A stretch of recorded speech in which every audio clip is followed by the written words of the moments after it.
Hola, mi nombre es Daniel Fuentes de la sección 90 del curso de Guatemala en el contexto mundial y este es mi video sobre la relatoría de la Primera Guerra Federal Centroamericana. El capítulo que yo escogí fue el tercero, llamado Recolectar, gastar y reclutar en tiempos de guerra, finanzas públicas y servicio militar indígena en Guatemala durante la Guerra Federal de 1826 a 1829. Este capítulo nos habla sobre la búsqueda de formar una alianza entre las autoridades federales y la élite en Guatemala a partir de 1826. Esto con el fin de buscar unificar un gobierno verdaderamente centroamericano bajo el control guatemalteco. Esta búsqueda por la unificación fue llevada a cabo a través de una guerra, la cual tuvo un gran impacto extremadamente significativo en las finanzas del país guatemalteco y en su población. Este capítulo nos habla sobre el contexto económico de Guatemala antes de llegar a la guerra,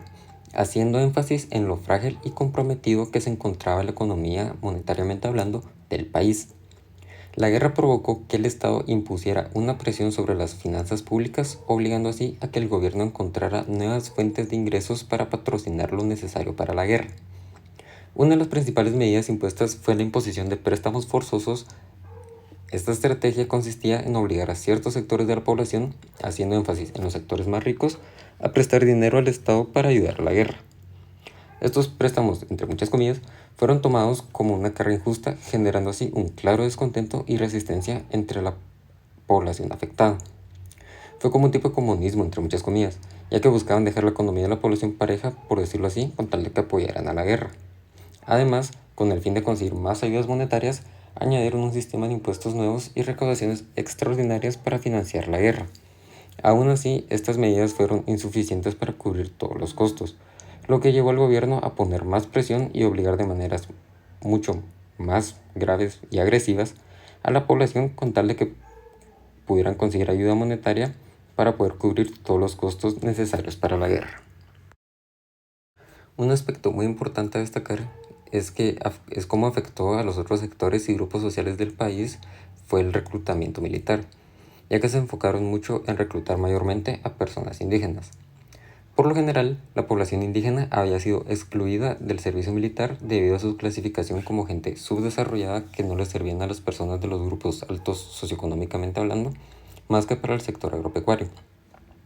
Pero debido a la necesidad urgente de soldados, llevó al gobierno a reclutar indígenas, lo que provocó un cambio de 180 grados en la política militar del país. Este reclutamiento claramente obligado y a la fuerza fue bienvenido con resistencia por parte de los indígenas, generando tensiones y muchos conflictos locales. Cabe destacar la importancia de haber elegido a la población indígena para usarlos como soldados, ya que desde siempre la población indígena ha representado la fuerza mayoritaria del país. Con esto me refiero a que en términos de proporciones la cantidad de personas pertenecientes al sector indígena superaba y supera por mucho a cualquier otro sector. Es por ello que llevarlos como soldados representaba poseer a un ejército inmenso, lo que claramente presentaría para Guatemala una ventaja sobre el resto de países involucrados. En este momento voy a entrar a la parte tal vez más conflictiva, internamente hablando, de lo sucedido durante este periodo y en este capítulo, ya que el texto destaca mucho las diferencias entre los reclutamientos por parte de los pueblos indígenas, ya que ciertos grupos de esta población fueron reclutados sin ningún tipo de problemas o inconvenientes,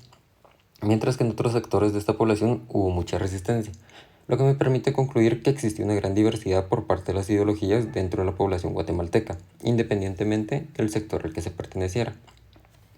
Esto nos demuestra cómo es que habían grupos de personas que se oponían al objetivo del Estado por unificar a Centroamérica, ya que ellos sí llegaron a dimensionar el tipo de consecuencias que esto podría traerles, tales como un país fracturado, familias destrozadas, pueblos dañados, la infraestructura completamente destruida, gente inocente muerta y una economía completamente arruinada. Mientras que por otro lado existía el grupo de personas que consideraban esto como algo positivo, sin importar las consecuencias negativas que esto podría traerle al país. Estas diferencias provocaron un impacto significativo en la estructura del poder y alianzas políticas durante y después de la guerra. Esto se toma como una de las consecuencias que trajo la guerra a la población guatemalteca, lo que claramente provocaría una inestabilidad y un impedimento para salir victoriosos, ya que no solo se generó que los pueblos indígenas lucharan contra su propio gobierno y los reclutadores, sino que también provocó que dentro de los pueblos indígenas y el resto de la población existieran conflictos por todo el país. Esto provocaría que el avance hacia la guerra y a la victoria se viera frenado, ya que no podrían cumplir su objetivo de unificar a Centroamérica si dentro de su propio país, su propia gente, se están matando entre ellos, mostrando así el gran descontento por todo lo que el gobierno estaba haciendo con tal de lograr su objetivo. Para concluir con este capítulo, este finaliza con que la guerra federal no solo tuvo un impacto instantáneo en el sector monetario del país y la estructura militar, sino que también dejó una marca en las relaciones entre el Estado y la población indígena y muchos daños en la infraestructura del país, consecuencia que claramente se puede concluir se sigue repitiendo a día de hoy, ya que como dato aparte para contextualizar, hoy en día el gobierno guatemalteco sigue tratando a las personas indígenas como inferiores, demostrando que crímenes como muertes y robos, por ejemplo, ocurridos en las poblaciones indígenas, no presentan una importancia alguna para el gobierno guatemalteco. Es decir, lo siguen tratando como una minoría y como si aún así, como si todavía fueran menos que el resto de guatemaltecos. Además, la guerra cambió de forma significativa las dinámicas de poder en Guatemala, provocando descontentos e irritación en las tensiones sociales y económicas que continuarían influyendo en la política del país durante muchos años después de finalizada la guerra.